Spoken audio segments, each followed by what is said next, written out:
Okay, so here's my headcanon of the little boy and his dad. His dad's an award-winning semaphore flag maker. He hand makes semaphore flags for sale on like yachts and like big boats because they use them. And so he's like out there. Instead of making semaphore flags, he's an award-winning like semaphore flag user, and the little boy is like learning semaphore flag. Yes, because that's his career goal, and he's gonna get so good at semaphore. Welcome to Sailor Moon Therapy Hour. I'm your host, Audrey. I know my name. I'm Alison, who also knows my name, but was excited about these new names for our odds. And we're not therapists. We just watch anime. I almost said podcasts. It's been a day. It's been a week. It's been a couple weeks. It's been a couple weeks, yes. Yeah. And many things happening in our lives, but wrapping up the end of a busy semester. So you'll hear the subtle sounds of my dog eating in the background because she hasn't eaten all day because the other one just won't let her. So we're just going to let her. Good at sharing. Yeah. Yeah, good girl. Yeah, he's a dick. So we watched Sailor Moon I watched the dub and you watched the sub. That's correct. The dub is episode 15, Dangerous Dollies. And the sub is called Shingo's Love, the Grieving Doll. And for those of you who don't recall obscure Sailor Moon trivia, Shingo is Sailor Moon's little brother. Yeah, we almost never see him. Yeah. In fact, I, after watching this episode, went back and watched the previous Shingo's episode, which I had never seen because it was, if you recall, the one that was cut from the dub, which means that for the actual dub viewers, this would be maybe the first episode featuring Shingo. And it also sets up a little girl. It like references a girl from the previous episode who you have never met before. Right. But she was in the previous episode, so I did go back and watch it so I would know who she was. Yeah. Or rather, because I wanted to find out who she was after watching right. it. Like, who is it wasn't even really like a whole lot of an introduction to the person, but it is out of nowhere if you haven't seen it at all. Yeah, you're just like, oh, hi. Yeah. And they were like, of course, in the sub, they're like, oh, you know, your girlfriend, da-da-da-da. I'm like, who? His what? What? Who? Yeah, I have a lot of questions. This one, I always do with the dub. This one, it just feels like there's some strange translations that are actually not at all what's happening. Yeah, and there was some cultural stuff and things that I would be shocked if they even bothered trying to translate. That would explain a lot, so actually. I am curious. So, quick summary. So basically in this plot, we're still with Nephrite, or according to the dub, Nephlite, whatever. I love that. It's so bad. I mean, there's an actual stone named Nephrite. Stones. We know how to translate this. Right. But I guess they didn't have Wikipedia back then. They couldn't figure it out. They didn't. And I was like, I know that there's a joke in here somewhere about like Nephlite. Is it Netflix Lite? Netflix version 1? Like, whatever.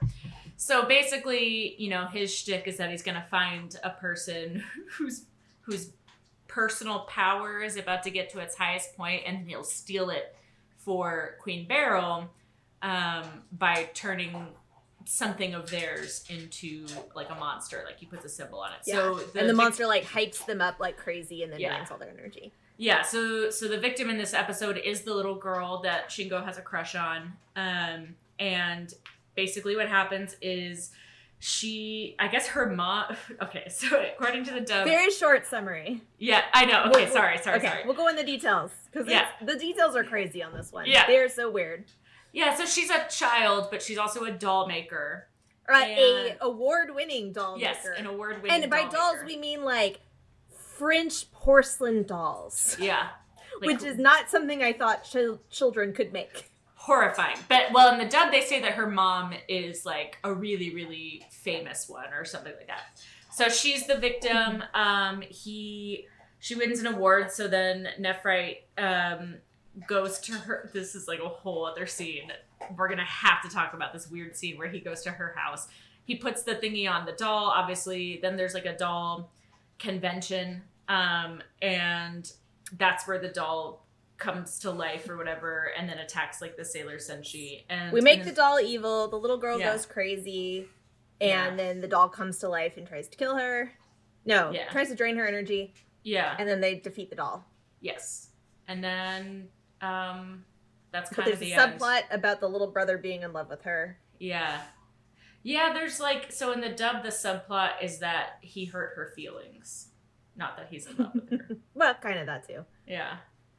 So, shall we get into it? First of all, I want to say I was really looking forward to this episode because Evil Dolls is great vibes. I don't know if you know this about me, Audrey, but I do have a collection of evil porcelain dolls. Do you really? Yeah. Are they haunted? In fact, let's see. Here's just, let me see which ones I have on hand. What? How can you sleep in These the are same just room? The ones that are closest in reach. I have so many in my room. I'm looking around. I'm counting at least 8 dolls, like just with an eye line. So I do. This is relevant to my interests. And I did not know this.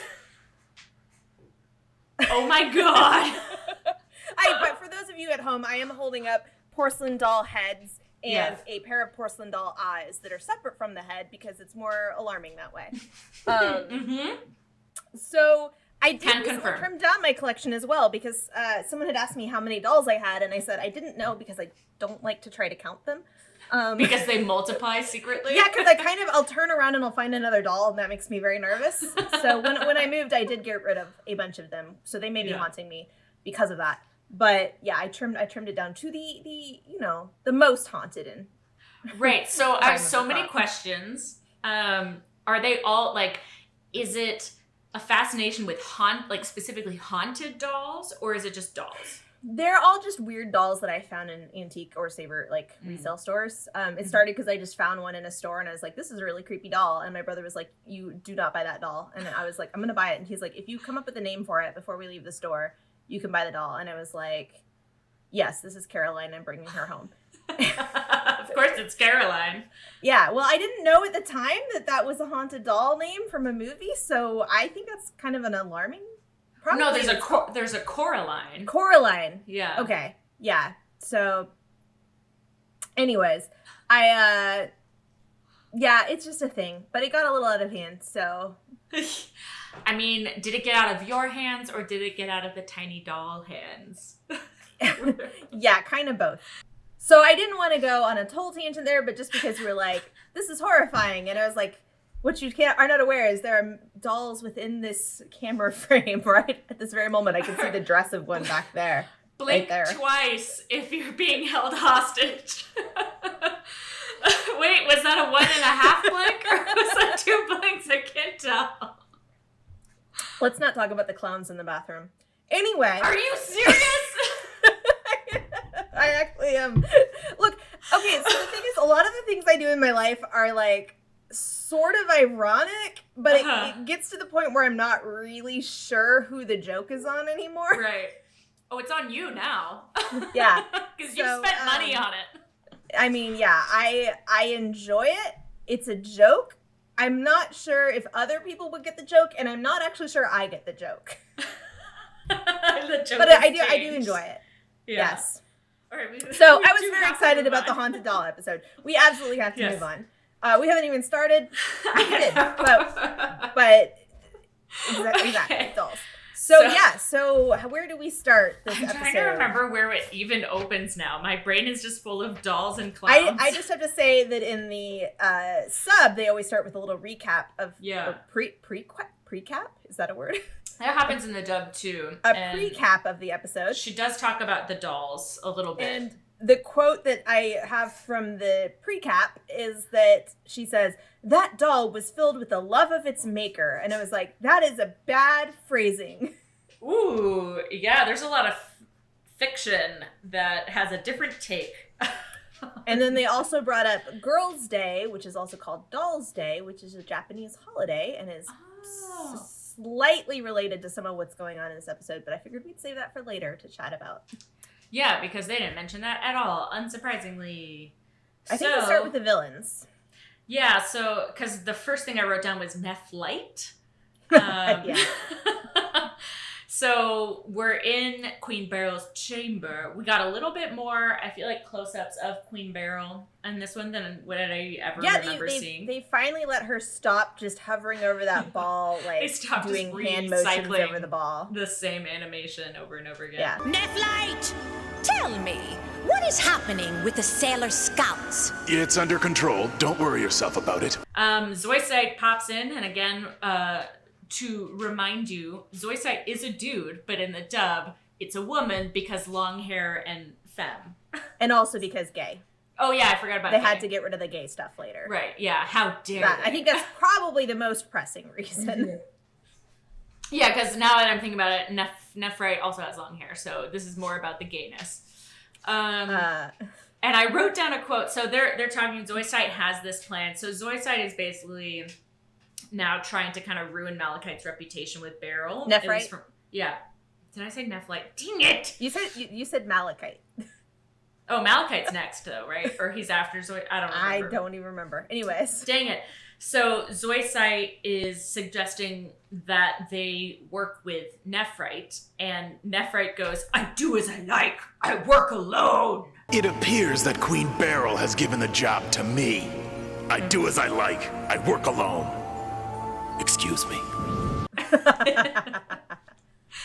And because Queen Beryl was like, oh, that's a great idea, Zoisite, and Nephrite was not having it. And then in Zoisite's like little inner thoughts, they go, oh, and the laugh in the dub is so bad. It literally is, like that's the laugh. Wow. And like Nice. that's the performance. And so they're like, oh, this is going according to plan. So basically Zoisite is pulling some corporate political bullshit and making Nephrite set himself up for failure so that Zoisite can then take over and look better. Yes. Same premise as what was happening in the original sub, but in the sub Beryl's like, Nephrite, have you eliminated the Sailor Scouts yet? Because remember, she's constantly goal shifting, like what the actual goal is here. And then Zoisite's like, yeah, I could help you. And then Nephrite says, I'm not, he does basically say I work alone. He goes, I'm not doing this for Queen Beryl, but for myself, which was like a wild thing to say to a lady who murdered the last dude who had your job. Right. And to your boss, essentially. Yeah. And Queen, first of all, and also really mysterious. Yeah. Why is he doing this? Yeah, now I have more questions. Yeah. And I think we're first hinting at that like backstory where like he used to be one of Prince Damien's like, guards or whatever, his own Sailor Senshi. But yeah, I was like, ooh, this is cool. I like this. Cause like, what's going on? And Queen Beryl's clearly visibly mad about this. Yeah. And she says something like, actually, what she says audibly is Nephrite. But what they subtitle it as is, damn you, Nephrite. And I was like, okay. Taking some creative liberties there. Yeah. So I've noticed that a couple times in the sub where Yeah. they're like, let me add some emotion or like clarify the emotion that she's saying this with verbally. I was like, Yeah. okay. And I always but have wondered if that's like, Mhm. are there some like little bits of intonations in the Japanese language that like we just miss out on? And so they're trying their best to be like, yeah, this is actually more than her just saying the name. This is. Yeah, it's interesting. I mean, I feel like, again, that's something you should just put like in parentheses and let the voice actor Yeah. convey That's that. true. But maybe they thought we would miss it. So I don't know. Yeah. But yeah, and then Zoisite has a little moment to be like smugly internally pleased that yes, he did intend for this too. I almost said she. I got very confused. I know. I've just been saying they because I can't. Because my brain starts going like, which one? I know it's like switched, but which I get confused. But Zoisite, yeah, is definitely sowing seeds of chaos. Yeah. And so then we move.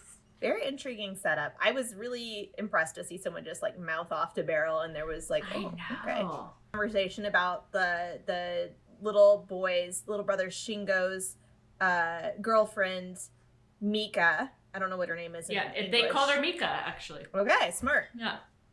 And that she'd won that competition. And again, I wonder if they might have changed this was because in the remember that in the sub we've actually had a previous episode about her, but in the dub they cut that, so they might have needed to rephrase that a little bit. Because they're like, oh, your little girlfriend just won a competition, isn't that cool? So they go into a little more detail about it. I feel like someone, and it might have been Serena with the microphone, said something like, how does it feel to have a famous girlfriend or something like that? Yeah, that's what it was. Yeah. It was cute. And of course, I, who did not see that episode, was going, who? What? Where? So, but yeah, they say she won a competition for like French doll making, which again, you're like, what? That would explain all the ruffles. Yeah, is that something 10-year-old children do very often? It was such a specific style of doll, and they don't go into it at all in the dub. So I didn't know it was like French doll making. They were just like doll making. Yeah, no, it's specifically like French porcelain dolls. And they go into quite a bit of detail in the Japanese, but that makes it weirder. I actually sort of like that it's a really specific and unusual hobby. Yeah. And I also know they're basically just doing it for the creepy doll angle. Mm-hmm. But it still is kind of refreshingly unique. Mm-hmm. So I liked that. So then we go to what? Let's see. Molly, Usagi's late to class. Yeah. Of course. And so, Molly and Usagi, who are running late to class, run into some of Mika's friends. Okay, wait. So in the dub, they have it that it's after school, and Molly's asking her, why are you always so late? I just thought they were late to class, but it probably was. Oh, they were? School. Okay. So, and then two... Mm-hmm. Oh, did Molly say something else too? No, it was just basically that, and I just interpreted that as they were going to class, but it makes more sense now that I think about it that they were coming from class. Because they did like a weird cut where like she's late to school, like she checks her watch, is late to school, and then they just showed the building, and the teacher is going, "You're late again, go to the principal's office," and then we cut to her walking home with Molly. And I don't think that part happened. They probably just added... like to pad it out. Yeah. Because I could be wrong, but I think we cut straight to them walking home because I didn't make a note about it. Mm-hmm. And then they run into two little girls who are classmates of Shingo, and it was so strange. I wrote Tattletale Kids because they come straight to Serena to be like, hey, you're Shingo's older sister. Like, I just want you to know that this happened at school today. And then we cut to this weird, really drawn out flashback that is not acted well because the voice actress for the little girl literally sounds like a woman going like this. Oh no. And this is a 9-10-year-old child. And that's too bad because this was honestly very cute and I found it very compelling and realistic and cute. Aww. So this whole scene worked really well for me. So it's sad to know that it did not work in the dub. No. Like the acting was pretty bad and like just really miscast. But basically what happens is this little girl who Shingo is like really close friends with to the point that they like constantly are joking that like they're boyfriend girlfriend. The family is anyway. Mm-hmm. She is handing him the doll, like a little gift, and it's the doll that won the prize. But then as soon as he goes to like take it and he's like, oh, why are you like giving the doll away? All these other little boys pop up and I got triggered. Yeah. And they're all making fun of him and like saying like, oh, you've got a crush or like some, shit like that. And so then he drops it because he's like, oh, I don't want it anymore. But she has let go of it. And so it drops it and then it breaks the doll. And then she is upset and then he's embarrassed and sad. Yeah. And again, this is pretty much what happened in the sub. Although I'm guessing that in the sub, it was just more emotionally appealing because it was really cute. Yeah. The little girls come up. They're kind of in tears. They're like, are you Shingo's sister? Can you tell Shingo to stop being so mean to Mika? Yeah. Like, they think Shingo's bullying her. Right. Because they didn't see what happened. They just said, Shingo, she really likes Shingo, and he took the doll she gave her and threw it on the floor and broke it. Which sounds very mean. It does. Yeah. It sounds very mean. And you can see why they're upset enough to go be like, can you tell him to stop doing that? Mika's really upset. And then we see the flashback, and it is really heartbreaking because he really likes this girl. You can tell she's giving him the doll. She's like, it's always been there for me when I was lonely, which doesn't make sense because she just made it, but whatever. She's like, I hope it can be there for you. It's really special to me. And he's like really excited to, pleased to take it. He's taking it, and then the basically toxic masculinity. These boys show up and start being like, ew, gross. You like a doll. You like a girl. And he gets embarrassed and just kind of like shoves the doll away, and then it accidentally falls. You can see the moment where he's trying to catch it. He's like, oh no, what have I done? Oh, I didn't notice that. Or maybe they cut it. It's sweet. Yeah, you could see this moment where he's like, oh no. It hits the floor and shatters. The little girl looks shattered herself and runs off, Right. and he's like really upset. I don't know. It was really so sweet, sad. partly because it's so, like you said, triggered. It's so relatable. Yeah. Is the way that like other little kids can make you mean to people you care about. Right. And then also the fact that like he is actually a really good friend because like he understands what it means to her. Exactly. He was excited to have it. He was excited to take it. He didn't want it to get broken. Yeah. But he knows how important it is. Yeah. He had that moment of very believable just embarrassment because other kids were being mean. Right. Yeah. So. Dicks. And yes, they cut back and Serena's like, wow, how dare he? I'm going to talk to him. Yeah. And I was a little worried at this point, too, because I was like, uh-oh, she seems like she's maybe not going to talk to him in a helpful way. But they actually handled it pretty well in the series, so I was pleased with it wasn't too bad, actually. It was kind of like a sweet older sister, little brother kind of She wasn't perfect, but she was also really cute, and but she was also sensitive, cute, too, and I liked that. Yeah. Yeah, it was cute. I liked it. So then my next note is we're in the doll room of this little girl. Because I wrote she has a room, a bedroom that has, it's like shelves and shelves of dolls. Because I wrote horrifying. It's not like my bedroom, which is a few shelves of dolls. Her entire bedroom is dolls. Yeah, she has like kind of like, if I were to allow this to get out of hand. Also, if I was making them, honestly, it'd be cooler. But that's true. And she's making the dolls. I was like, wow, go you. Yeah, because she was like even crafting the whole face. And so she's painting the face on the doll. And then her mom comes in and is like, oh, that's so pretty. Like the doll's face looks like it's grieving. Like it looks so sad. Because she's sad. Because she's sad. But then, and this is like a strange translation. It's gotta be. Because she goes, let's compare it to your prize winner. And then, which I'm just like, why is that a thing that you say? Like, that's such a strange thing to say. Like, oh, that's so pretty. Let's compare it to the other one, like side by side. Yeah, it was like kind of similar, but I think it does sound like they just translated a little weird. It was like the daughter, she's like, oh, it looks really sad. And the daughter says something like sort of insecure about it. And she's like, no, it's okay. I think it's cool that dolls can look sad sometimes. I think it's nice too. Oh, that's much better. Then she says, let's compare it to the other one. It's sort of like look how nice they look together. It was sort of implied that it was like to like encourage her. Okay. And the mom doesn't know. Right. Yeah, it was just why she's so upset strange. or that she's upset. Yeah, but it was so strangely translated. It didn't seem as strange. It was a little weird, but it didn't seem that weird. Yeah, that's always how watching the sub is. It's like, yeah, it's fine. And then you get to the dub, and you're like, what the fuck? Like the nuance of why they're saying the thing always kind of vanishes in the context. And so she still has the doll, the shattered doll, but it's in a drawer now at this point. Yeah, after the mom leaves, she tells the mom... Well, maybe it's later she tells the mom that she gave it to a friend. I think it's later.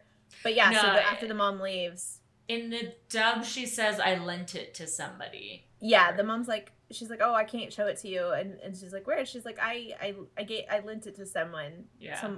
It was a friend. And the mom's like, oh, okay. And then, yeah, when she leaves, she pulls open a drawer and, like, the broken doll's in there. And you're like, oh, man, this is so sad. So sad. And then my brothers were watching with me again, and we were talking about how, like, as a kid, that way you're, like, sometimes you hide something just because you don't feel ready to talk about it. Or even, like, maybe you think you'll get in trouble, you're not clear. You just feel bad enough about a situation. And it was like, yeah, maybe talking to her mom would help, but she's just, like, the way you are when you're a kid. I mean, I feel like she's processing her emotions in her own way as well through the creation of this other doll. And so, like, I think that if Nephrite hadn't gotten involved, like, she would have been able to process enough. And then I agree. I think she was just kind of, and it's just that thing where sometimes as a parent, you don't quite know what's going on. You just try to be supportive and. Yeah. So speaking of Nephrite, now we have Nephrite talking to the stars like he does every episode. Yeah. So I wrote, Nephrite is Netflix light, except that in this one, the stars determine your algorithm and what shows up in your queue for Netflix. Yeah. But this, I also noted that I love that the stars will give first and last names and addresses to. I like that. They may have added that because he basically said a bunch of, and I didn't write it all down, but a bunch of detail, like he was like, but it was like all like astrological mumbo jumbo that I was like, I bet they cut this. But the only thing I wrote down was he said a whole bunch of da da da da da, and then he goes, Orpheus has selected my next target. Like, who the heck is Orpheus? We got that. Well, he's always got different names for stars, or I think that they're from mythology. And so I think that if you look deep into it, these stars do have some sort of like narrative I was connection. wondering if it would tie into the themes of the episode, but then I didn't look it up. Yeah, I didn't either. Because I can never remember the name. No, so like the reason why I joked about the first and last names is because he immediately goes, as soon as Orpheus shows who it is, he goes, Mika something or other, I'm coming for you, or whatever. I'm just like, how do you know her name already? Oh, Nephrite. And it's interesting that this time he didn't get it by having his ear to the ground of the local gossip. Yeah. This time the stars actually did tell him. I wonder if they just had a couple episodes in a row where they just showed it out of order for no apparent reason. Yeah, I think so. That was strange. He was for a while, he was telling the stars who he was going to do. It was very weird. Do you think that Nephrite is XOXO Gossip Girl? I don't know what that means. Oh, it's... I'm not hip. So Gossip Girl, the big show from... I know it's a show. I just don't know anything about it. So it's basically like these rich teenagers in New York, and there's this anonymous gossiper called Gossip Girl who will send text messages to everybody in the school's phone of like what's going on. And the whole thing is like, oh, who's Gossip Girl, blah, blah, blah. But like they only barely talk about it. And then I guess by the end, it's like a very disappointing reveal. But I'm like, what if this whole time it was Nephrite? Nephrite's the Gossip Girl. We already decided that, Jadeite was going to come back as the video store guy. So yeah, Nephrite can come back as Gossip Girl. That makes sense to me. Absolutely Gossip Girl, because he always knows what's going on. Because as soon as he got the image... have such strong dude bro energy that I feel like he'd have to be Gossip Boy just because this guy has like alpha male... Not if he's going to be anonymous. Stuff all over him. That's true. That's true. He's just like... What a guy. He is pretty toxic masculinity. Although in this episode, he doubles down on dolls, man. It's but in a really weird way. He's so weird about it. Yeah, and not in a queer weird way. Just in a dude bro weird businessman way. It's very strange. It was. It made me uncomfortable. Taking advantage of a small girl way. It's very weird, but not sexually. Let's be clear. Yeah, thank you. So I think from here immediately. Shingo in his room. Yeah. He's already trying to write an apology, which I thought was very cute. He's like immediately trying to figure out how to apologize. Yeah. And so Serena comes in and is like, you should just go to her house right now and like apologize just like right now. And like she doesn't realize, because he hides it. And as soon as she comes in, he hides all of his little notes under like his textbook and pretends like he's studying. So she comes in thinking that she's like, that he hasn't even considered it. And he's like, you need to go apologize. And here's where I was like, oh no, she's doing a bad job. My first thought, because he's already trying to apologize, even though he's like, oh, this is wrong, and like crumpling it up and stuff and then hiding it. But on the other hand, she's the one who's like, go now and apologize. And it honestly was something he needed. It was a smart way to handle it. It was like, don't sit here trying to come up with the right words. Just go do it. Yeah. She did threaten to tell their parents if he didn't, which was funny. Very, very older sister. Right. Well, I mean, like, how much can you hold over your little brother, you know? That's like when you're growing up, that's like very, the biggest. You know, she thinks she's being very mature, and it's like, no. So then he goes, and then he starts walking across the street to go to the little girl's house, and then immediately like sees the car, and so he like jumps back. Because Nephrite is such a dude bro. The bright red sports car that is Nephrite's like dude bro icon. So I have a question for you. Mm-hmm. Okay, so reminder, in the dub, his like fake name is Maxfield Stanton, just the whitest of white privilege wasp name. And I want to know what his startup is and why is it fintech? You mean, does he say his startup is fintech? No. Okay. I'm just saying that like, this is obviously a startup, bro. Like, he's got a startup, bro. Absolutely. So I want to know. It doesn't have to be fintech. That's just what I think it is. What do you think is his startup? I feel like this is just a dude that got a small loan of,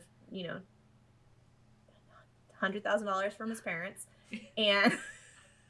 small loan of $1 million just to get started. Yeah, $1 million from his parents to get started. And he's making an app that is somehow related to charity.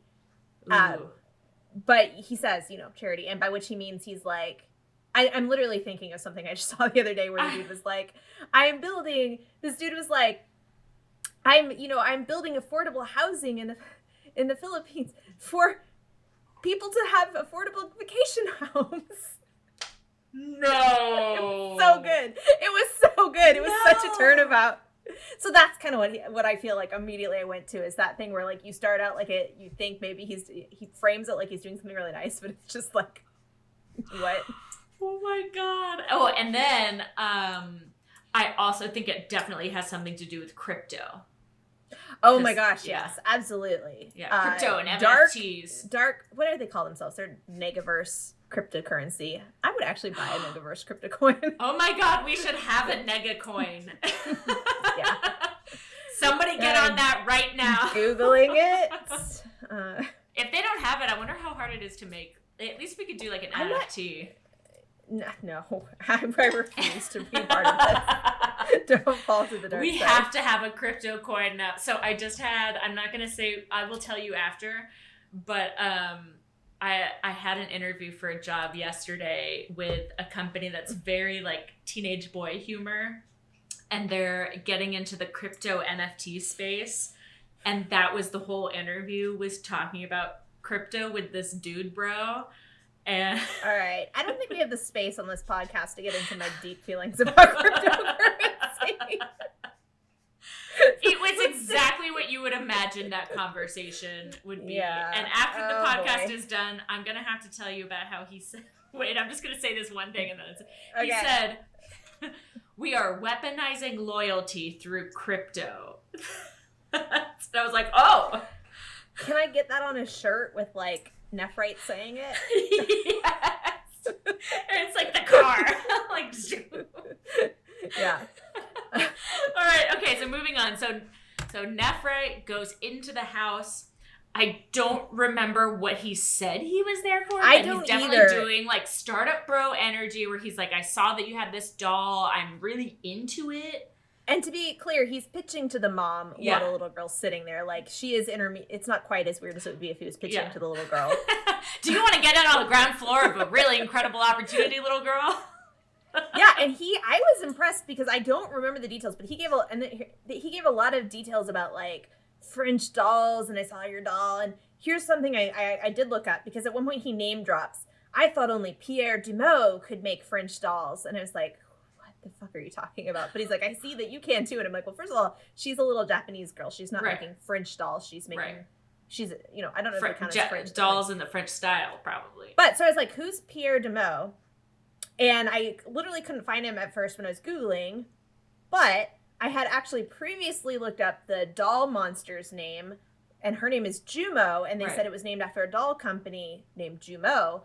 And as I was Googling, I found out they literally mistranslated it, because in the screen caps or whatever subs, they did say Pierre Dumont with a D, but it's Pierre Jumo. Oh, that makes so much sense. It's a famous French doll company from the 1800s, and that's what the monster's also named Jumo. And it's actually makes sense to name drop Jumo, so that when the monster's named Jumo, you're like, oh, there's some connection there. So I thought that was neat, but also they didn't execute it very well, apparently, but oh well. That is one thing I've actually enjoyed about us going through this podcast process, is like, there's so much I want to call it like deep lore, or like just deep references, and only in the sub, obviously, because like we grew up just thinking like, oh, this is just kind of like a dumb cheesy anime. But the more that like I'm watching it as an adult and watching the sub, where I'm like, oh, there was like thought put into this, and this is like actually really good, and it holds up. Yeah, there's themes and like motifs and references, and you're like, okay. Yeah. So yeah, he dumped some doll trivia, and then he's like, yeah, I want to have you be in my contest, and you're gonna make 10 dolls for my contest, or for my exhibition. Oh, so I don't think he said it was his exhibition in the dub. Yeah, I don't think it was his. I wasn't paying attention, honestly. As soon as he started talking, I was like, please shut up. Yeah, because as he's talking, I was scribbling the thing about the startup. Yeah, exactly. That's why I was just like, this guy, when he talks, I want him to go away. Yeah, he's just but he does say, like, let me energy. See your sad doll or whatever, and she shows him the sad doll, and now it's evil. Well, he does the evil. He wanted to see the award-winning doll first, but it wasn't available, so then she gives him the sad doll. And he's like, oh, what a beautiful, sad face. And then the sad face changes to a sexy face. Was it a sexy face? I missed okay, yeah. Well, and then the later it's eyes going to be get an like a little evil bit face. they get like a little bit like, ooh, I'm sassy now. And then that is something that was disturbing about the animation for me about the little girl, because like we have noticed this, especially with the adults, where like their whole vibe changes and like they're wearing different makeup and have different hairstyle.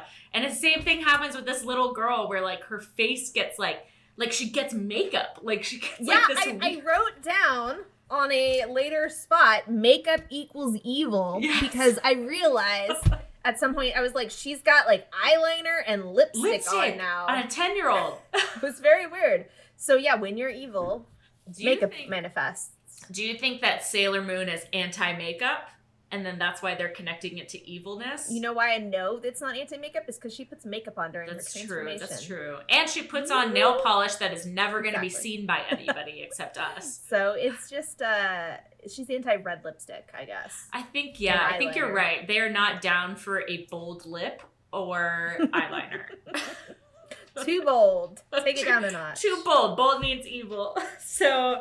and then everything starts to kind of escalate pretty quickly from there. Like, at least in the dub, I don't know if they cut out a scene here or there, but like immediately from that scene, we go into her apparently having stayed up all night, or past her bedtime, and she's already on the edge and like shoves her mom when her mom's trying to get her to go to bed. She's already made a doll. She's like, yeah, I'm really feeling motivated. And the mom's like, oh, it's really kind of cute at this point. Yeah. First, it's cute because she's like, I'm really motivated. She's working hard. Yeah. Mom's like, okay, well, you should go to bed soon. You got school in the morning. And that's when the daughter's like, no, I'm not going to. And the mom's like, no, really. And she shoves her mom over.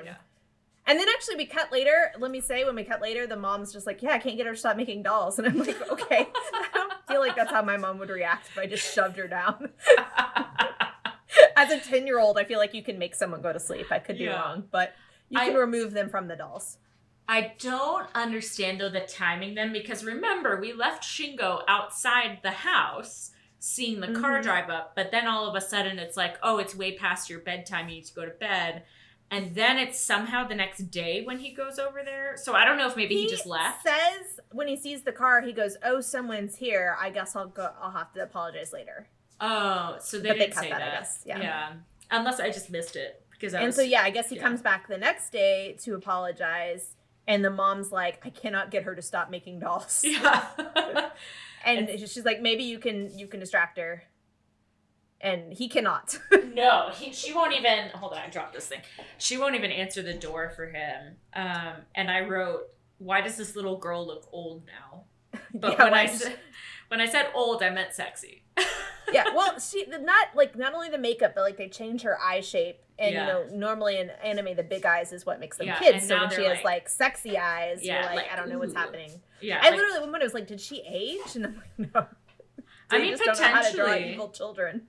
I mean, maybe I just love that that's like their go-to evil is eyeliner. Oh, I also want to say that when she shoves her mom over, she gets a creepy look on her face, like a grin, which was weird. And then they cut to the sad doll, which does this like slow, sad head shake, and then manifests an evil grin, and you're like, "Whoa, that was upsetting." I forgot about that. I just got chills. And then so Shingo clearly just thinks she's mad at him, and that's why she won't talk to him. Which fair. I mean, that's a reasonable conclusion to come to.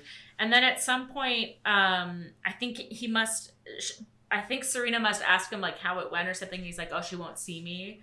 We had a really cute sibling bonding scene where Serena brings them both like sweet drinks, that was cute. And then she's like, "What's up?" And they like sit and drink the drinks. They cut to afterwards when they've clearly been sitting and drinking, and he's been telling her all his woes, and it's so sweet. That's so She's a cute. good sister. I love her so much. And then there's this scene where she's talking to Luna, who's like kind of getting bad vibes.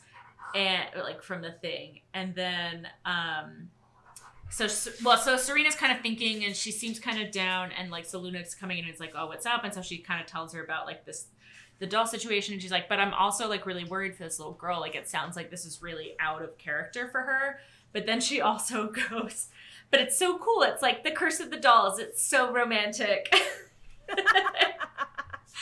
And I'm like, I don't know what that means, but I'm here for it. But when she's saying, like, yeah, this is kind of out of character for this little girl, so I kind of wonder if something else is going on. And then, of course, a Luna burn has to happen, because it's the first Luna burn of the episode, where she goes, amazing, you're using your brain. And then... Yeah, I liked this bit. Mm-hmm. First of all, I will say that Usagi suggested to Shingo to bring a present, because girls like presents. Thank you for that. Which was... And then, girls like presents. I really like, because we cut to Usagi and Luna, and she says, I didn't want to worry Shingo, but I'm really concerned because this is out of character. And yeah, Luna does this to him like, wow, you're being unusually perceptive today. But in a little, again, it's always a little less mean. Yeah. It was a little bit of... It's always cuter in the Japanese. Bantering. And I did like it because it is. We repeatedly see Usagi is super perceptive about romance stuff, and that's when we see her being really on top of her game. Right. And I also loved that Luna's thinking Negaverse, but Usagi's like, the curse of the doll. And she clearly also does think that's kind of fun, which I did like, because that's very Usagi. And Luna does like freaked out about the idea of a cursed doll. And then Luna's like, I was thinking more like Negaverse. And Usagi's like, nah, I don't like that. Can Ray and Amy handle that? And Luna's like, no. And I really enjoyed it. Yeah, like they kind of do it it's like, it's so interesting how they translate the vibes completely differently, where it's like almost the same dialogue, but it's like, I can see how in your version it's like cute, and then in the dub version it's like Serena goes, so Luna's reaction is not to the doll thing, it's to, oh my god, you're so stupid kind of a thing. And then it's like, or I guess she's like, oh, I spoke too soon. And then she goes, well, I think it's a Negaverse thing, so we should check it out. And then they have Serena say, oh, that's like Amy and Ray's territory. And then Luna's mad. And so she's like, I'm kidding. Luna being creeped out about the idea of scary dolls puts her again on more of an even footing with Serena, because sometimes the joke is on Luna, as opposed to the joke is always on Serena. Right. And then also Luna's little banters always just sound less mean when they're coming from like a young person instead of like a mom. Yeah, because she sounds like a British grandmother, like who's just so mean to this child in her care. She's like bargain bin, another friend who's just joshing around you. Yeah, but in the dub we get bargain bin Mary Poppins. Yep. Well, was Mary Poppins mean? I don't know. That's why I'm saying bargain bin, because it's not quite right. So then, is that when we then cut to Shingo kind of making the little clay thing for the present? Shingo sees, and they may have cut this, but Shingo sees a Sailor V poster, because I think they did cut this. That in again, because she's coming up soonish, not soon, but eventually. And he's like, oh, Sailor V. And he's like, Mika likes Sailor Moon. Mika and I like Sailor Moon even more than Sailor V. So he goes home and he's going to make her a Sailor Moon, which is pretty cute. Yeah. That's so... You know what I just realized? Mm-hmm. Nobody knows who Sailor Moon is except for him in the dub. Like... Yeah, and you know why he likes Sailor Moon? That got cut. Because she saved him. Yeah. And Mika was there, so... Right. And so there's literally no reason in the dub for him to know who Sailor Moon is, because she's not a superhero like Sailor V. You're right. We haven't because it reminds me of like how the one like instrument guy that they cut also knows who Sailor Moon is and wrote a little thing about her. But it's really cute. I love that like his hero is Sailor Moon and it's his sister, and it's super fucking cute. So in the dub they just cut straight to him making Sailor Moon out of clay. And then he's like, and Serena comes in and goes, oh, what a cute little pig. Is that what you're making for her? And he goes, yeah, it's Sailor Moon. Yeah, and I loved that even though Sailor Moon was like, she like was internally really mad that she looked like a pig, was externally like mature enough to be really encouraging to Shingo, like, no, that's really cute. It's so nice that you're making her Sailor Moon. She's gonna love it. And I was like, and she says, I'm like, Sailor Moon's the champion of love and justice, so that'll be great. And I was like, maturity, big sister. I loved it. Loved it. And also it turns out so cute when he finishes painting. It does. And everything. Once the colors are on it, it's very cute. Yeah. And then, okay, so now we go to the doll convention. Yes, which is, I don't understand why Ray is hanging out with Darien. Like they're on a date? I realized that they are on a date. And I actually love this because remember that they went on that date on the boat And They did? they went on a date on the boat. What boat? And it was the episode where the park the paddle ranger... boat. The paddle boat. And I love this because I actually was that episode had the vibes of like, you know, the girl dates the guy you like just to make you jealous, but it's like a one-off thing. And I love the idea that they just started dating and that you could have a series where the love interest just dates someone else for a while, and that's fine because that's how life works. And I really liked that, actually. It made it less weird that they have a... Anyways, I like that. So Ray is at this doll convention with Damien because they're on a date. Darian. Darian, I can't remember his name. But it could be Damien's definitely from Vampire Diaries. Yeah, well. Yeah. But like, I will say it's nice to see how kind of bad of a match they are. Yeah, that too is cool because he's trying. Yeah. But like, he's visibly very bored, and every time she's paying attention, he's trying to look interested, but every time she's looking away, he's like clearly getting distracted and bored. And it was kind of cute in that way where you're like, at some point he says, I'm sorry, I just really don't know anything about dolls. Yeah. And I also noticed, and I had to look it up, and I was like, his voice sounds different. And it is. It's a different voice. And so I guess they switched him out. I think we've officially changed him and Serena over now. Yeah. We have, and I wonder if it probably changed around the same time, but I just didn't notice. Because he hasn't really been in too many episodes lately. Yeah, because I didn't even... Well, I was going to say I didn't notice, but that's because I was watching this. Yeah. So we have a great moment. So basically, we've got Ami there with like Luna in a cute little picnic basket, and and she's got like this cute little headband, and they're kind of on the lookout because they think that the Negaverse is up to something around here. And then Serena... Real fast, I love the running trope of them sneaking Luna into places in a basket or a box. Yeah. Like, this is just the thing they do now. Yeah. Now you could just say it's an emotional support animal. Just leave it at that. Serena's there as well. At least I remember that she is. And then we have this moment where Nephrite and Darian kind of... I don't think they bumped into each other, but they... walk right past each other, and we kind of like see this like moment of them like kind of looking and being like, wait, do I know you? And Nephrite's like, no, not at all. And I'm like, you do though. In the sub, one of them, I think it's Nephrite, says, sorry, I mistook you for someone else. Oh. It might have been Darian, but I think it was Nephrite. And it was very interesting. Do you think... Okay, wait. Going back into canon, where, and I can't remember if this is manga only or this one, but like, remember how we talked about how Tuxedo Mask, in one of the versions, he doesn't even realize that he is Tuxedo Mask because he's just like magically becoming transformed whenever Sailor Moon does. Do you think that Nephrite's like his own mission that he has alluded to in the sub episode you watched is to actually gather energy to revive his like Prince Endymion? That's a good question. And then the other question is, because I think, it's clearly meant to be like, that he reminds him of that prince that he knew, whatever he feels about him. Who it is. I suspect that's what his own mission is, something related to that prince. I'm just now wondering, does Tuxedo Mask look like his prince, or does Darian look like his prince, or do they both look like his prince, which is like, why can you not tell them apart? Well, I think you can't tell with Tuxedo Mask because remember, he's got a mask. Oh, you're right. So Darian looks like his prince, and then he doesn't know that Tuxedo Mask looks like his prince. That's very sad. You know what I also realized this episode is that like I basically have Darian's closet. Like I have like the black turtleneck with like a green blazer, like in khakis. Like I'm gonna wear it one of these times. Do you ever get headaches and pass out and not know where you've been? Because you could be fighting crime. Oh my God, is that why I'm so tired all the time? And it's not my thyroid. It's not ADHD.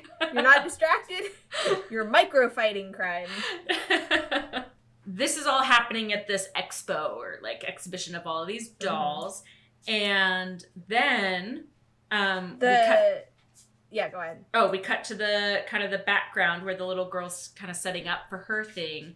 And Shingo goes in and he's carrying the little Sailor Moon. And it's so cute and so sweet. And then I think Serena must be with him or she's coming in after him. And then that is when the doll bursts out of the doll. Yeah. The doll monster. Nephrite even just was like, yeah, do it now.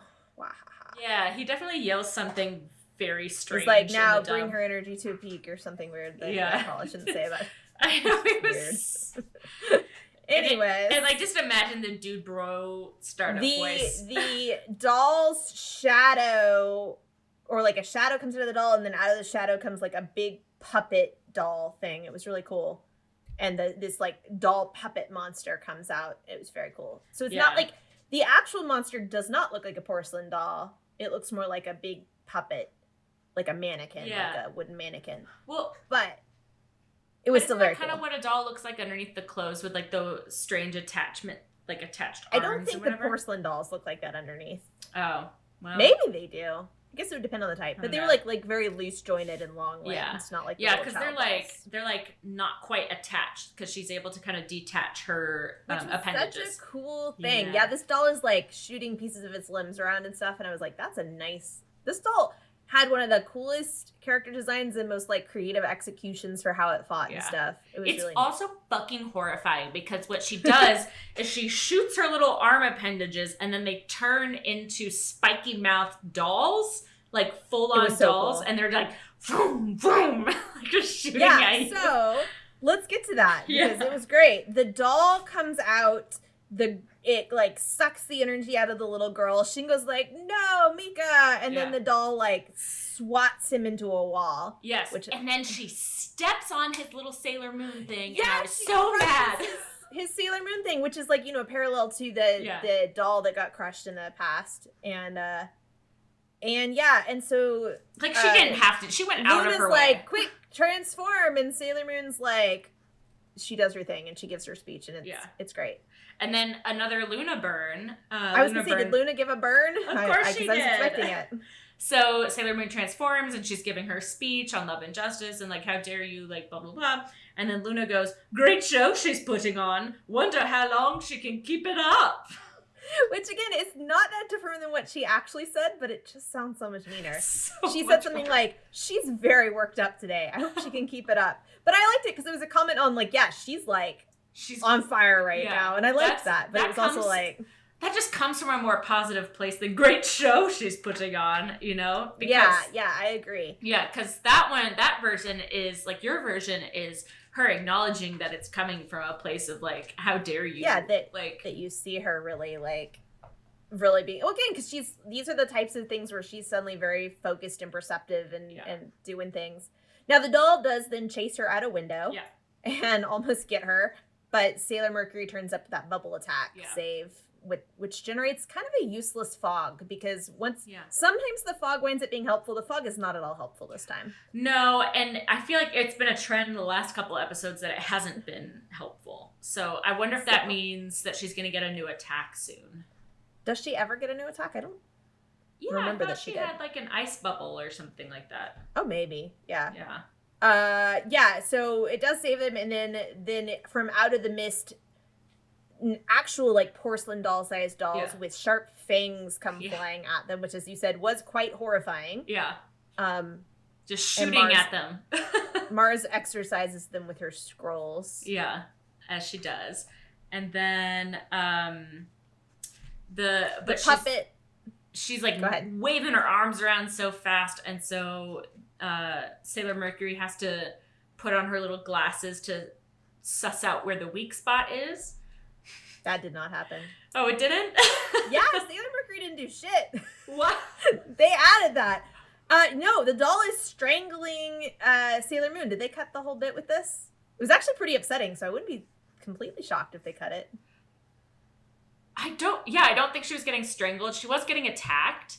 Okay, this is great. Okay, so the doll's strangling her, which, first of all, I suddenly clicked how many episodes she gets strangled in, like, a lot, tied up and strangled in, like, well, I think it's enough episodes that it's like a thing. Yeah. Yeah, I'm like, it is kind of fetishy. I'm like, I don't know. But anyway, so she's getting strangled. Mars, like, does a fire attack to get the doll off her and like almost burns Sailor Moon, which is kind of a running joke too. I love. But here's the thing. The doll's hands stay on her neck. It's so fucking creepy. Was all cut. It's so creepy. They might have decided it was too scary for kids. It was Yeah. really cool. That's why I was like, this is a cool attack. Yeah. So she's still getting strangled, and the doll with the rest of its body chunks of arm is now attacking Mars and Mercury and launching pieces of them out with sharp spikes. And they're like, oh my god, they're sharp as knives. And Yeah, I did get, we got that part where like Sailor Mars is like, because she loses just a little bit of her hair as she's dodging. And they're like, oh god, do your tiara attack. And that's when they realize that Sailor Moon's still being strangled, and she's like, I can't. Yeah. It was really horrifying and really cool. Wow, so but was Sailor Mercury wearing her little glasses? Because I'm wondering. She doesn't do that. They added that probably to fill some of the time for the whole drama that they cut. So she wasn't even wearing them at all. So then they must have, because that explains some of the very strange editing where like the monster's just kind of standing there like this for a really long time. And so they added, so that means that they must have like added on the little animation. So they must have just cut it from something else and like added on her little glasses going on, because her mouth isn't moving when she says, because I noticed this, her mouth isn't moving when she goes, I'll use my VR glasses. And they go That's on. so funny. And then they put like a whole like screen over the monster animation and like zoomed into a little part of its ankle. And they have a whole conversation about how we need to get to the ankle because this is the... And let me tell you, skipping ahead, because she does eventually hit the monster in the foot and destroy it. But they don't explain why that's what you hit to destroy the monster. That is not explained, ever. To the point that my brother was like, wait, did she just hit it in the foot and it dissolved from the foot up? And I was like, yeah, that's maybe. So we went back and watched it and we're like, yeah, that's not explained. So they and must to the point that I wondered if there was some sort of like Japanese like piece of culture about dolls that I was missing that would make that make sense. Or maybe it's like an Achilles heel reference, but that also wasn't like seeded anywhere, so I don't know why that happened. I don't know what happened. In the wiki as well, because they're like, oh yeah, that's where the weakness is like in the ankle, and then when I went to look at the wiki, it's like maybe it's a reference to Achilles heel, but it's not thematically relevant to anything. So that's why I wondered if there was some sort of doll thing. This is just thought I had later. She stepped on Sailor Moon with that foot. She smushed the Sailor Moon doll with that foot, so she smushed the foot. It's punishment. Justice. That's what it is. Yeah, so at least, I will say this, at least in the dub, they explain why she attacked the foot. That's true. That's fair. Because usually she's just, like, if they're not going to pick... Because remember early on in the season where there was, like, that lizard monster who had a glowing base on her tail, and Luna's like, that's the place. That's her weakness. This is the only other time that I've seen any reference to weakness. See, the only reason I know that is because that's the Shingo episode that they cut. And I went back and watched it after this. And I did think that was really weird because I was like, what, lizards' weakness is the base of their tail? And I was like, wait, actually lizards' strength is their tail because they can shed their tail and it doesn't hurt them. And Eric was like, oh, they shed their tail to protect the base of the base of the tail. I was like, oh, okay, that makes sense then. Wait, so then why in just these only two episodes then where they've honed in on, and granted, I guess that one's a sub only episode. This one is they're doing it in a dub. But for the whole rest of the show, there's been no, like, this is their weakness, this is their weak spot. I don't know. And at least with the lizard, it kind of makes sense. Because, like, you could think lizard tail. And then they do sometimes, like, with the bad guys, like, the camera, it's like, you know, you got to get her to take a picture of herself. And the sound one, they, like, use the microphone on her. So a lot of times there's something kind of clever in how they solve it. That's true. In this one, I don't think it was meant to be a big deal about the foot because they didn't call it out, except for in the dub. So now, since we're talking about things they do once and never again, I did rewatch the Shingo episode with the lizard person. And in that episode, all of the children are possessed and evil. And Luna goes, use your moon tiara action. And Sailor Moon goes, but Shingo, because she does not want to murder and turn her brother into dust. Right. And Luna's like, fine, use moon tiara stardust. So I guess Luna's like, I guess we can't murder these children. Whatever. And she's never used that again. And no, she uses moon tiara stardust, which like circles her tiara over them and sprinkles them with stardust and puts them to sleep. And I'm like, she's had a non-lethal attack this whole time? Yeah. And yeah, she never uses it again. Because Luna's all about killing people. Right.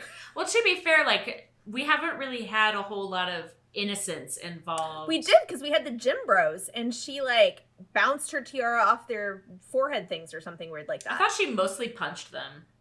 I can't remember. Yeah, you might be right. Yeah. But she did not stardust them sweetly to sleep. Right.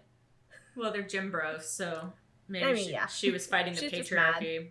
She was all revved up. Yeah. She's But what a great show the main reason I wanted to bring that up was because I did realize, and I never had, that Luna was absolutely down with killing children, except for that Sailor Moon wasn't for it. Exactly. And I like that as a character trait. Yeah. It actually feels very plausible to me.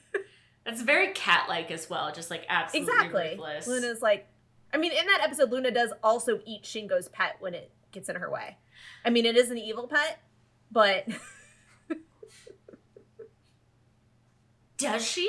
I thought she just went behind a wall. Yeah, we don't know what happens to it, but we never. She definitely killed it. She is a cat. It is dead. I'm sure she killed it. Yeah. I wonder if that's what it was signified by her going behind a wall. Anyway, okay, we got to come back to this. We do get a clutch Rose moment.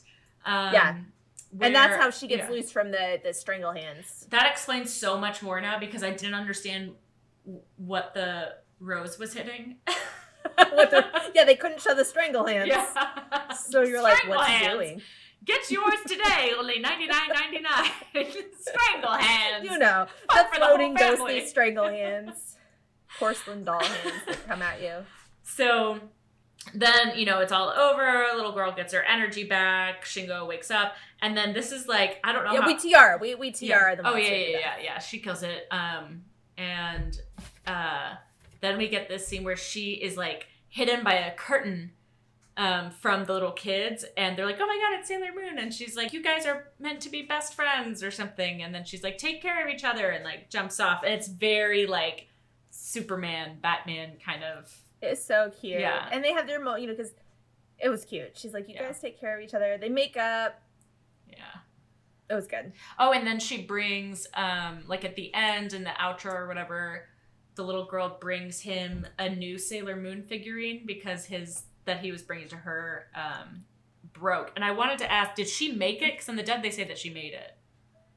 I don't think they said that, although it would make... I was actually just now pondering that, because he made like a little kind of chibi, fat, like clay figurine for her. This one, when I saw it, I thought, oh, he bought one in a store. Or so I actually thought Serena was giving it to him, so I was very confused. But it looks like more like a figurine, realistic dimensions figurine, like you might buy like in a store of like a plastic anime girl model. And I would like to buy it because it looked dope.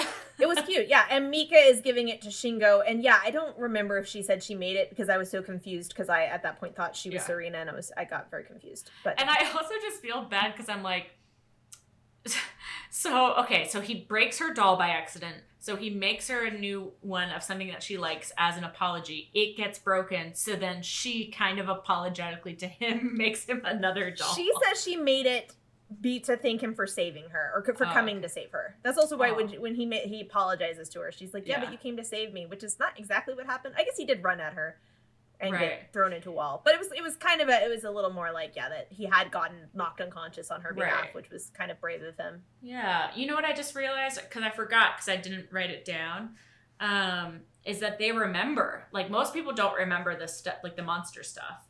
But yeah, they've twice seen cool monsters and been saved by it. That's why they're both really into Sailor Moon. Yeah, it's cute. I will say it did feel a little weird, because that's why I thought Sailor Moon had brought him the figurine, which was actually kind of cute. It's cute this way too, but it does seem more like he should have given it to her, or they should have exchanged. It was a little weird. Yeah. And did they do the thing where after? How did they finish? Sorry. I'm pretty sure like that's the end. Okay, so in this one, I hated this beat. So she gives him the doll, and he's like, oh my god, I'm so excited, Sailor Moon. And she immediately gets jealous that he likes the Sailor Moon doll. Yeah, like, oh, you like it more than me? It's such a, like, cartoonishly stupid, stereotypical thing for a girl to do, is give you a doll and then get mad that you like it. Right. Bitches be crazy, right? It's so weird. It's so weird. I didn't like that. About that. Yeah. Oh, I also have written down that Shingo was wearing a baseball cap that said Singo on it. Yeah, I was like, what was that about? I mean, I think they just didn't know how to spell his name. Yeah. But I thought that was funny. I mean, unless like maybe I mean, do you maybe think maybe that Shingo. Yeah, like, do you think that they translated it wrong in the subtitles?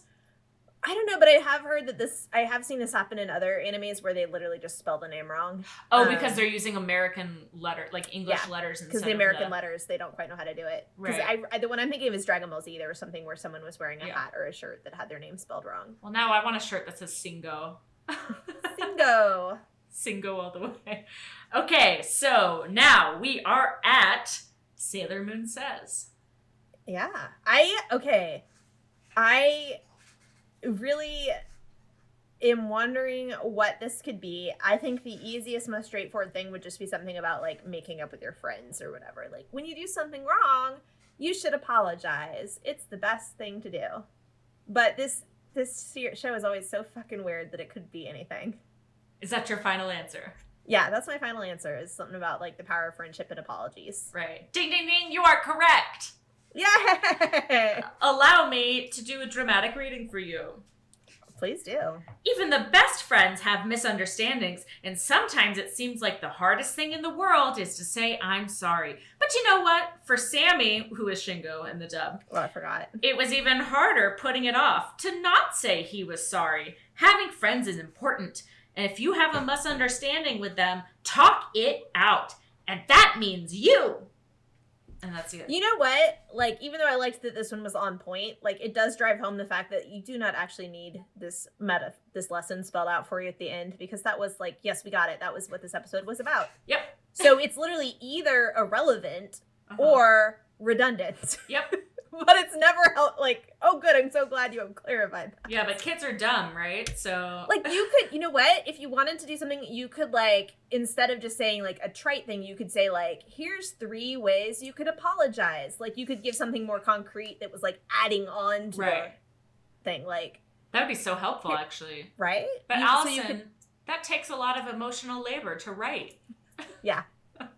But that, I'm just like, I was like, if you wanted to have this, then it should be adding on, not just repeating or irrelevant. Anyways. Right. Amazing. So, it is my turn to have an activity, and I did decide I wanted to talk a little about Dolls Day, just because they mention it, and it doesn't come up, basically, I imagine, at all in the dub. Right. But they mention it a few times in the Japanese anime, and I was like, what's Dolls Day? Like, at one point in particular, Sailor Moon goes, even the Dolls Day dolls are mad at, the Girls Day dolls are mad at you. And I was like, what are we talking about? Wow. So I looked it up, and I found out that, it's called Girls Day or Dolls Day, and it's part of a set of 5 seasonal festivals. And the first one is New Year's Eve, which we are familiar with. But I thought for the other 4, we might mention them, what their names are.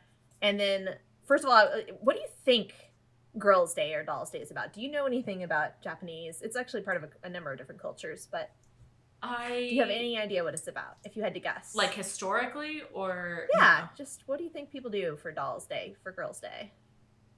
I wonder if it's just like a kind of like a national holiday, almost like a Mother's Day thing, where like you give a doll to a girl. That's actually not far off. Yeah, so I've actually seen these before. So on Girls' Day, they have those platforms that are like usually tiered, and they're covered with red material, and you display a set of dolls on them. Okay. And there's like the Emperor and Empress, and then like some court dolls. And I've actually seen these displays before, and I didn't know that they were from a specific day. And they're dressed in traditional clothing, and they represent a wedding of some sort. This is what I learned this from Wikipedia, which is, I'm sure, completely accurate and culturally sensitive. No additional research needed. And it said that specifically, it's something that the mom and the daughter would do, or specifically little girls under usually about 10. And every year you'd get to set up these dolls. And they say families normally ensure that girls have a set of the 2 main dolls before their first Hina Matsuri, which is pretty cute. And the dolls can be very expensive. They used to be something you'd get to play with, but now they're like a display item. Wow.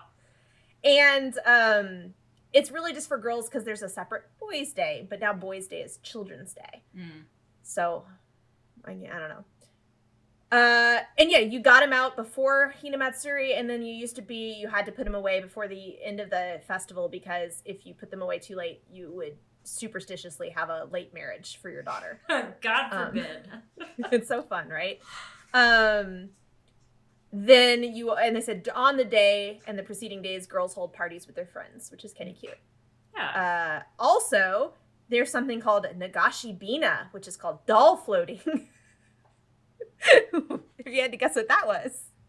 Special dolls that you put in the river. Yeah, basically, you make little dolls out of paper and you float them on a boat away down the river, and they carry away your impurities and sin.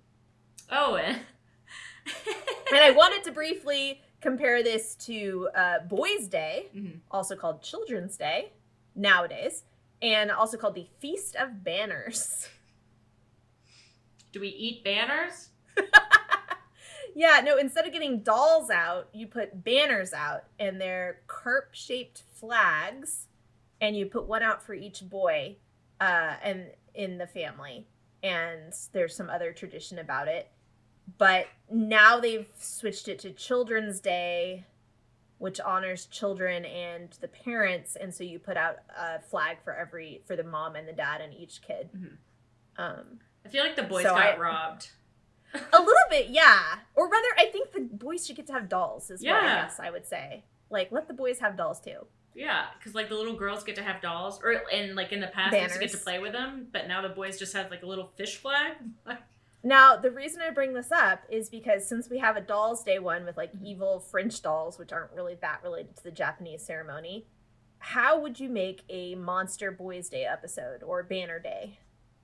Oh, and I can give you a little more information, which says that let's see, you also have sometimes a doll riding on a large carp, and it's said that this kid, the Kintaro doll, sometimes rode a bear instead of a horse and played with animals in the mountain. I don't know. So no, I'm looking. Yeah, okay, yeah, I'm right one. Okay. I mean, so go ahead. So to me, it's like a flag, like, that comes to life. It's like a giant carp, but then it's like Magikarp when it comes out, so it's just kind of flopping. I didn't say that the carp swims upstream and becomes a dragon. Oh, that's dope. Does that help? Yes. Yeah, you could have, like, dragons. Yeah. I don't know how... Magikarp becomes a dragon! Oh my god, I just got that! Oh! Oh, shit! Pokemon lore! That makes so much more sense now! And it becomes a... It becomes a Gyarados or whatever. My mind has just expanded, like, 3 levels. You heard it here first, kids! Oh my god. So that's probably something culturally that you would just know, like, that just makes sense in Japan, that took us 20 years. What if people were getting, like, pet fish that turned evil? That's a little too much like the pet store episode. I mean, maybe, but, like, maybe it's specifically... Or, like, somebody's handing out flags, like, for free, you know, or, like, heavily discounted. They're, like, custom Magikarp flags. Yeah.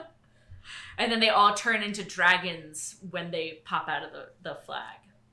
If we say that in this episode they took, like, instead of Japanese dolls, they had, like, French dolls, maybe instead of, like, Japanese carp and dragons, we have, like, actual dragons from... Well, not actual dragons, that sounds wrong. Yeah. But, like, European dragons that are, like, fire-breathing and evil. Or isn't there... for some reason I thought that there was, like, a South American or a Mexican dragon... lore. Sorry, we have a little boy who's like, I really like to make flags, and they're not like carp flags, they're like country flags, and he's like, yes, and they're like, oh, I didn't know that anyone other than the French made flags, and he's like, yes, I'm a 10-year-old that makes flags. And his dad is an award-winning flag maker. or what if they're what do you call that when it's like, I keep wanting to call it, like, sycamore or something, but no, like, the flags, like, the flag language. Like, what is that called? It starts with an S. Like a semaphore flag. Oh, semaphore. Like boats. Semaphore monster. I like that. Or like, oh, no, that's ribbon dancing. I was like, isn't there something like flag dancing? But I think there is, yeah. Not to dig into this, but one of the other festivals was called the Double Ninth Festival, which is also called the Double Yang Festival, because on the 9th day of the 9th lunar month, there's too much yang.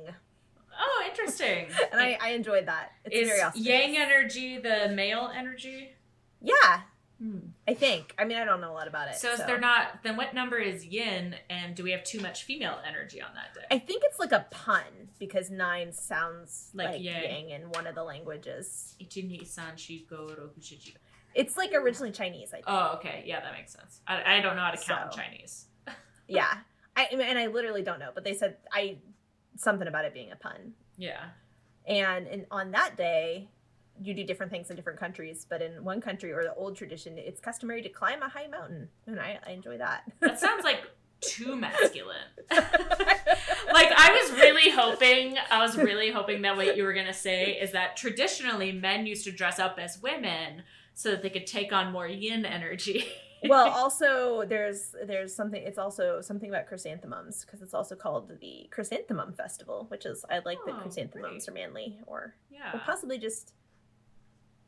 Yeah, they're so manly with their like big spherical blossoms. Apparently, you can drink a chrysanthemum wine or sake, which. Ooh, that sounds good, actually. I know, right? Okay, so here's my headcanon of the little boy and his dad. His dad's an award-winning semaphore flag maker. He hand makes semaphore flags for sale on like yachts and like big boats because they use them. And so he's like out there. Instead of making semaphore flags, he's an award-winning like semaphore flag user, and the little boy is like learning semaphore flag. Yes. Because that's his career goal. And he's going to get so good at semaphore. What if... He gets too intense. He's like flying the planes everywhere like this, wildly waving his hands. What if that's like your magic? Like, you know how some people do like when they're doing magic, like they have like this hand motion or whatever. But what if yours is like frantically semaphoring and it sends out waves of magic? Love it. I love it. I feel like you could get overly invested in that and have like cause problems by being like evil semaphore. Oh my god, who would the villain be of the summer? Like, just opposing ships, and they're just like, no! The planes are crashing out of the sky. It's like Yu-Gi-Oh! Like, reverse Uno! Or whatever. Face down. This is my fan fiction now. I enjoy this. All right, we've been doing this for like almost an hour and a half, so let's wrap up with our 2 favorite things, which is, what is your Sailor Moon says for this episode? I can't get semaphore flags out of my mind now. Go with it. I think, let's see. Sailor says. Okay, Riker, you are literally killing me. You're killing the vibe right now. All right. Sailor says, don't get too caught up in your hobbies, especially if it's doll making. That's a very cool hobby. But potentially open to evil. Yes, always open. At all times open to evil. But also, on the other hand, it's totally great to channel your emotional feelings into your art, even if it is a doll. But just beware that doll might come to life later through the power of your emotions. Yeah. I was going to say that I felt like, you know what? I don't think any of them needed to learn a lesson about apologizing, because they were all totally on board with that. They were all processing their feelings pretty well. So I'm going to say the people that needed to learn a lesson was the little boys and the toxic masculinity. Yes. So Sailor Moon says patriarchy hurts everyone. Yes. And sort of toxic masculinity. Boys can like dolls. You can like things. Kids can be cruel to each other. Kids learn it by modeling what adults teach them. And teaching your kids to be mean to each other about these things is not cool. Yeah. I'm not very coherent anymore, but... Yeah, same. And there's nothing wrong with him, like, liking a little girl. You know, also, that's, like, so heteronormative anyway. Next week. Okay. Episode 16 is called Who is That Masked Man? And Usagi's Joy, a love letter from Tuxedo Mask. That sounds exciting. What? I know, right? Yay! I'm excited. And then the episode after that is not dubbed, so that'll be exciting too. Oh yeah, so we're coming up on another lost episode. which we haven't had one I'm in a little excited. while. So I'm Right? excited to find out why. Yeah, I'm excited indeed. Yeah. Maybe one of us can watch the new dub, or we can both watch the sub. Oh yeah, we should figure out how we want to do that. Let's Well, we can decide that later. Yeah, let's figure it out when we get there. Anyways, thank everyone for joining us Yeah. this week. I hope you have a healthy and happy anime-fueled therapy session on your own until we can meet again. Yay! Have a good one, y'all. Bye. Bye.